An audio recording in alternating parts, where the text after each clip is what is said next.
हाँ जी, क्या हाल है। आज शुरुआत करते हैं। अभी तक हमने मन और बुद्धि के बारे में थोड़ा सा जाना कि कैसे नेगेटिव साइकिल्स हमारे बुद्धि और हमारे मन को डिस्टर्ब करते हैं और जिनसे हमारा बिहेवियर गलत बनता है, जिस कारण से गलत आते हैं और गलत लाइफ बनती है। और इसी गलत लाइफ की वजह से आप कहते हैं कि यार मैंने अपनी लाइफ चेंज करनी है।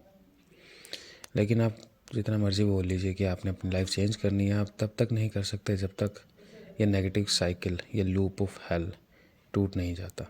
और इसे तोड़ना कैसे है, उसे जानने के लिए हमें ये देखना है कि ये बना कैसे। अब हम 10 चीज़ों के बारे में बात करने जा रहे हैं। सिंपल टर्म्स होंगी, आपने इन्हें पहले एक्सपीरियंस किया होगा, बट इसकी कोई आपने सोचा नहीं होगा कि इसकी कोई डेफिनेशन होगी। स्क्रैच से शुरू करते हैं। From thoughts to mindset. देखें कि हुआ, ये साइकिल बनी कैसे। जो आपने अभी तक नेगेटिव साइकिल बनाई है, ये शुरुआत इसकी कहाँ से हुई। तो बात करते हैं, सबसे पहले आपने कुछ सोचा, थॉट्स, और कुछ सोचते सोचते आपने 8-10 चीज़ें से एक साथ ही सोच ली। मैं यहाँ जाऊँगा, सीधा नहीं जाऊँगा, यहाँ से जाऊँगा, यहाँ से भी नहीं जाऊँगा, चाय पीते जाऊँगा, चाय भी नहीं पीऊँगा, वहाँ पर गाड़ी रोकूँगा, वहाँ पर भी गाड़ी नहीं रोकूँगा, इस रेस्टोरेंट में रोकूँगा, अमरीक सुखदेव में रोकूँगा या इसमें रोकूँगा। आपने एक साथ 10 चीज़ें सोच ली और इन 10 चीज़ों में से आपने फोकस एक पे दिया जो आपके माइंड, जो आपके ब्रेन ने परसीव की कि ये बेस्ट ऑप्शन है। सो आपने कुछ सोचा, सोचने से आपको ऑप्शंस मिले, उन ऑप्शंस पे आपने फोकस किया, अटेंशन दी, और उसमें से एक बेस्ट ऑप्शन जो आपको लगा अपने एक्सपीरियंस के हिसाब से आपने वो चूज़ किया कि मैंने एयरपोर्ट तक जाना है और एयरपोर्ट के बीच में एक बार अमरीक सुखदेव पे गाड़ी रोकूंगा। आपने सिलेक्ट कर लिया। अब आपने थॉट ओके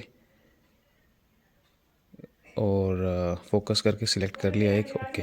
उसके बाद आपको मोटिवेशन मिला।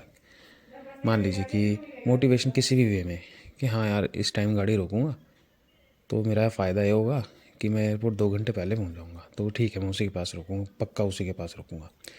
अब आपने इस पर थॉट दिए, आपने इस पर फोकस दिया, आपने इस पर मोटिवेशन दिया, और एक तरह से आपके अंदर फीलिंग हुई, थोड़ी सी सुपीरियर फीलिंग कि यार मैं टाइम से पहुंच जाऊंगा एयरपोर्ट। अब जब टाइम आया आपका एयरपोर्ट जाने का, तो आपने सोचा कि यार 1 घंटे पहले पहुंच के करूँगा क्या मैं। तो क्यों ना किसी पहले वाले ढाबे पे रोक लेता हूँ, किसी पहले वाले रेस्टोरेंट पे रोक लेता हूँ, वहाँ से खा लूँगा, भूख भी लग रही है, और आराम से चला जाऊँगा एयरपोर्ट।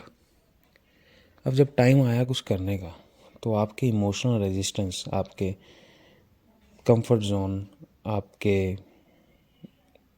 कुछ भी आप समझ लीजिए, जो भी आपको नेगेटिव पुल कर रहा है, जो आपने सोचा था उसे परफॉर्म नहीं करना चाहता, उसे नेगेटिव उसे पुल कर रहा है, पुल बैक कर रहा है, तो उसे कहते हैं इमोशनल रेजिस्टेंस।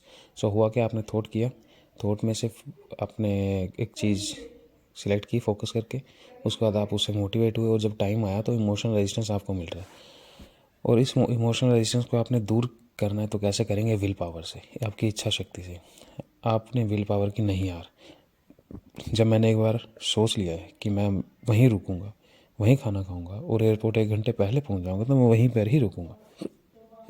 आपका इमोशनल रेजिस्टेंस हट गया और विल पावर ने आपको, आपने जो डिसीजन लिया था बिल्कुल उसी के तहत आपने वहाँ पर रेस्टोरेंट में गाड़ी रोकी और आपने खाना खाया जहाँ पर आपने सोचा था। अब इससे हुआ क्या, आपने एक्शन परफॉर्म किया।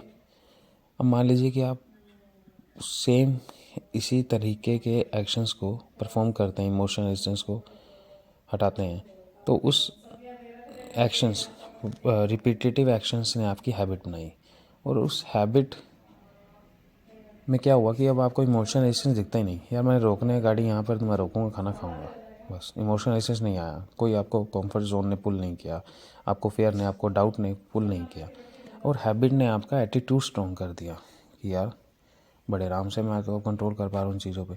और टाइम, ओवर टाइम क्या हो रहा है, ओवर द टाइम अब आपने जो सोचा अपनी हैबिट के बारे में, उससे आपका माइंडसेट बन रहा है। सो आज के लिए इतना ही। हमने देखा कि कैसे फ्रॉम थॉट्स टू माइंडसेट का ये जो एक लंबी जर्नी है, हमने इसके बारे में देखा। बाकी कल मिलते हैं। ओके।